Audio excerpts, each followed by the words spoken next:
The Hattrick Masters for season 73 just ended recently, and it's time to reflect on the most beautiful moments of the campaign.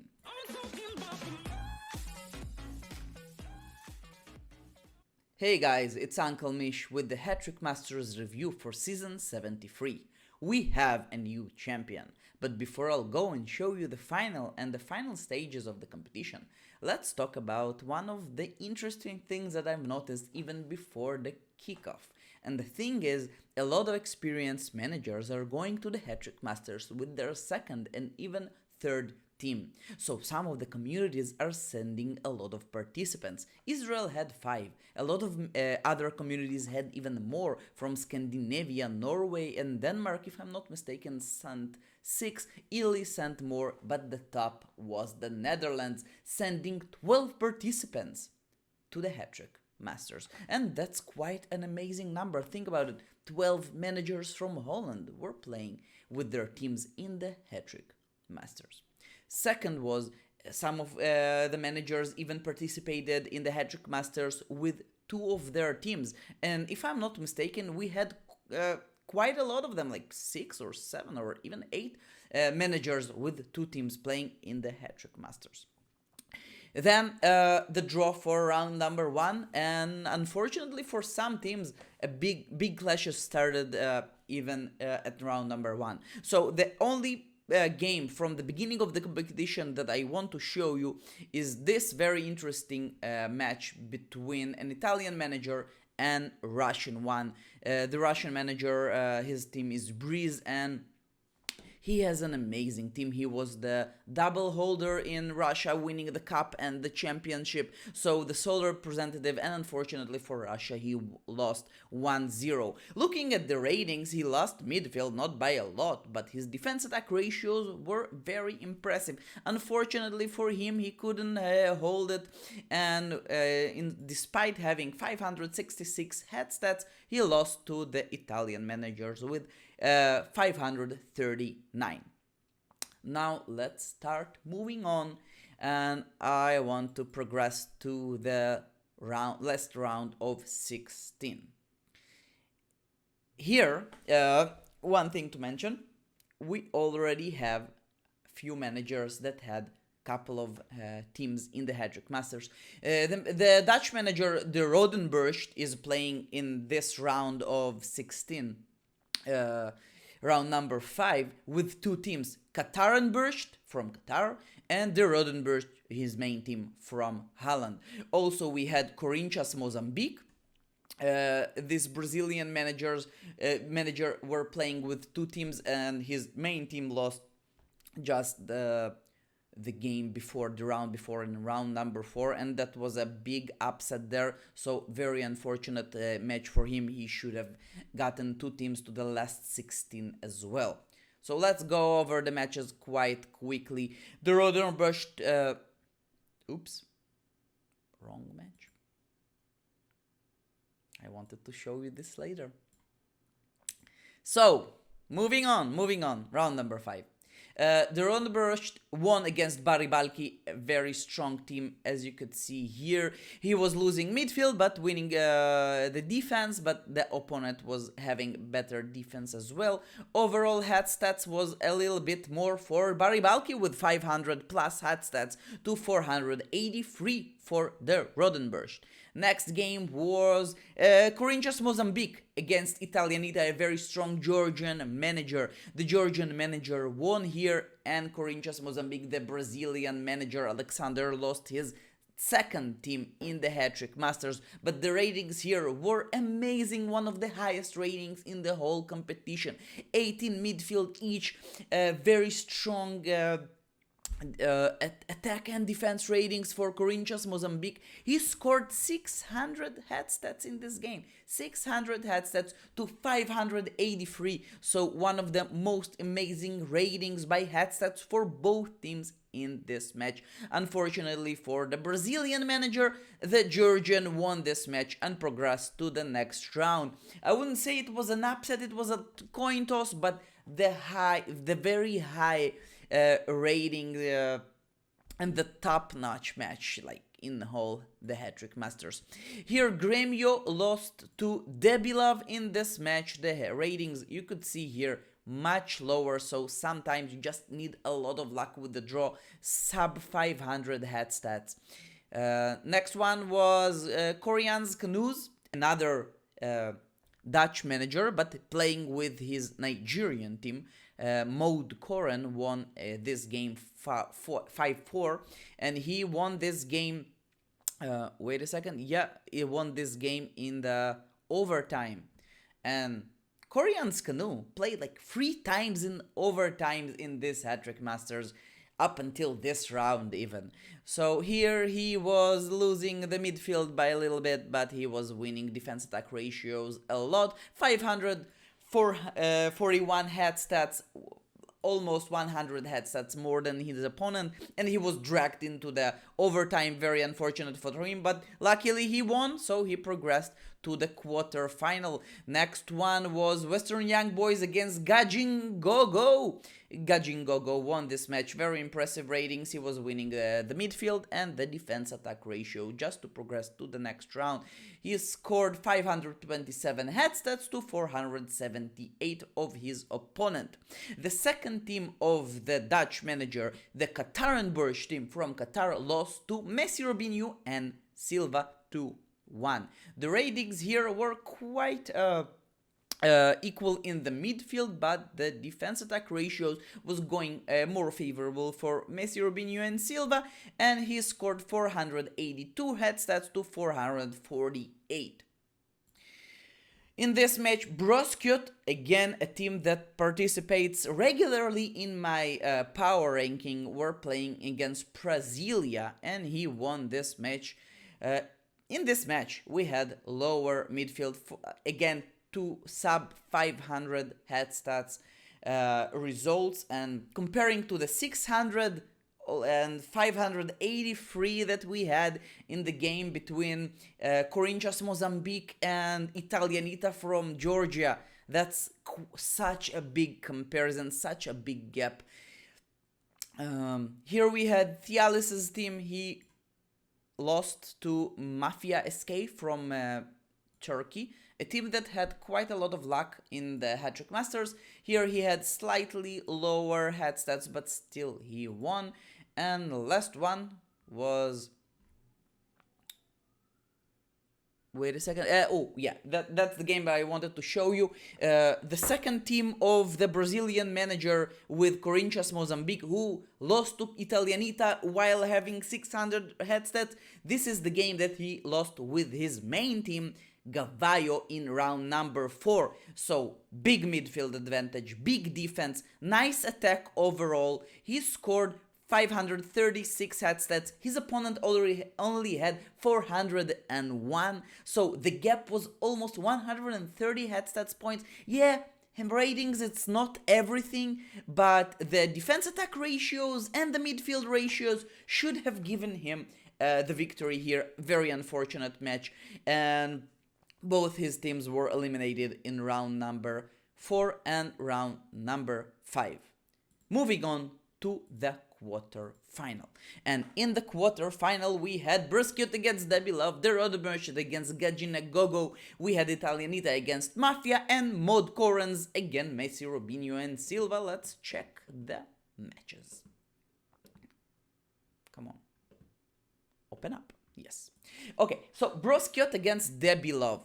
This game went all the way to the penalty shootout. But before the penalty shootout, we had quite an interesting one. Broskut having better midfield.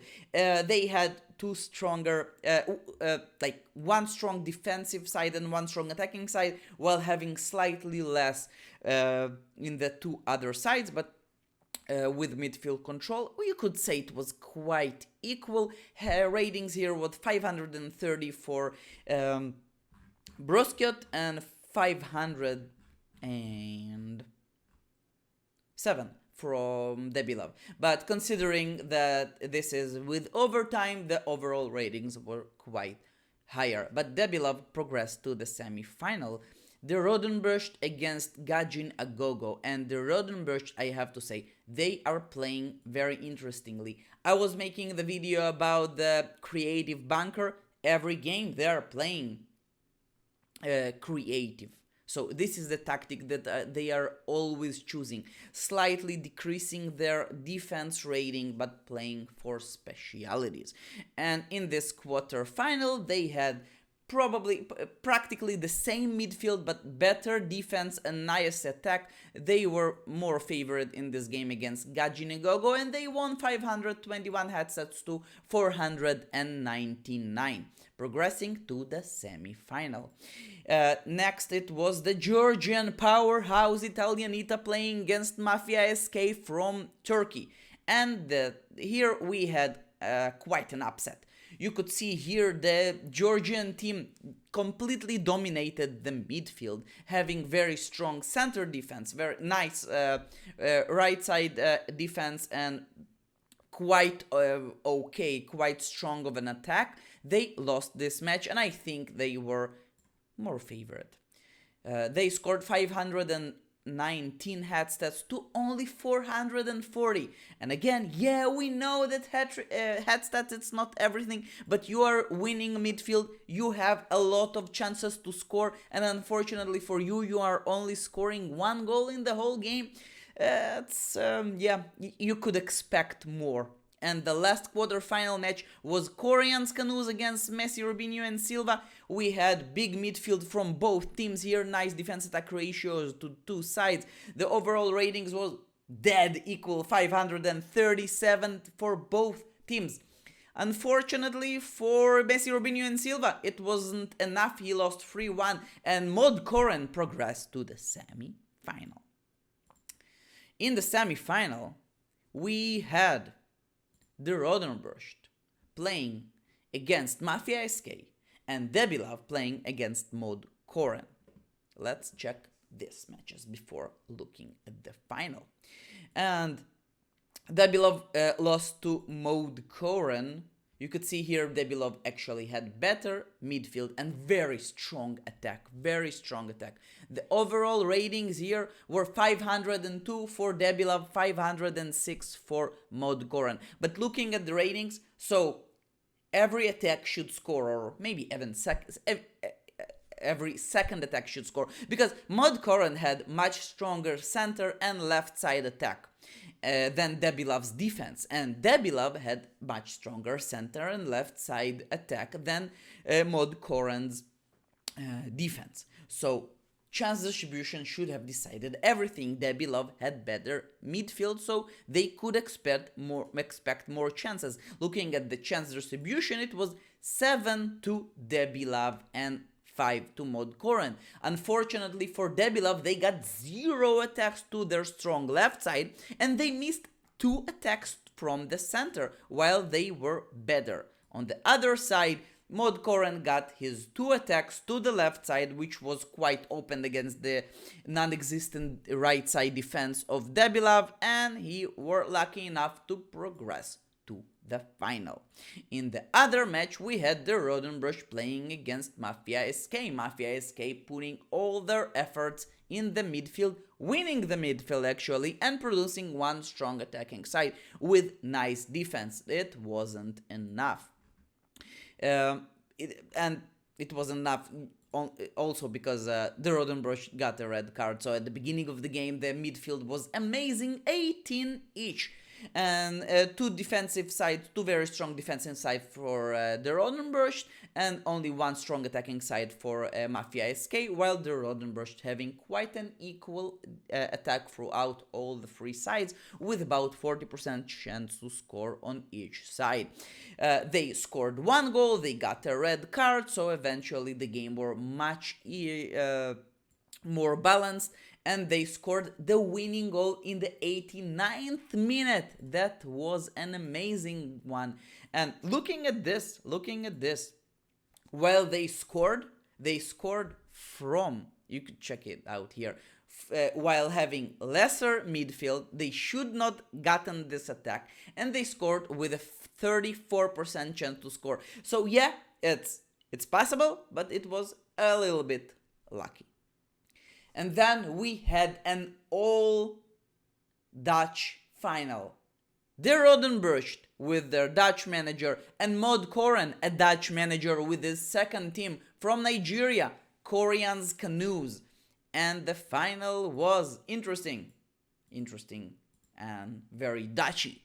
So it ended with De Rodenburst winning 2-1. And let's check the ratings here. It was an interesting final. You could see here the ratings overall. It was slightly better midfield for De Rodenburst. They had slightly better defense. They had nice attack. The overall ratings, 521 for De Rodenburst, 535 for Maud Koren. Special events, 1 for Maud Koren with Koreans Canoes, 2 for De Rodenburst, but both missed.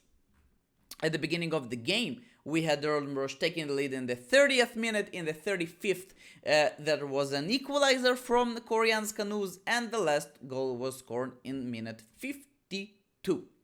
So that's it. De Rodenburst winning their first Hattrick Masters. Why am I saying first? Because they already played in the Hattrick Masters final just a couple of seasons ago. If you remember my last video about the Hattrick Masters, when I showed you the final from season 71, it was 2 seasons ago, he lost to Centrop from Denmark. So Centrop won this game 2-1, and the Rodenburst losing it was quite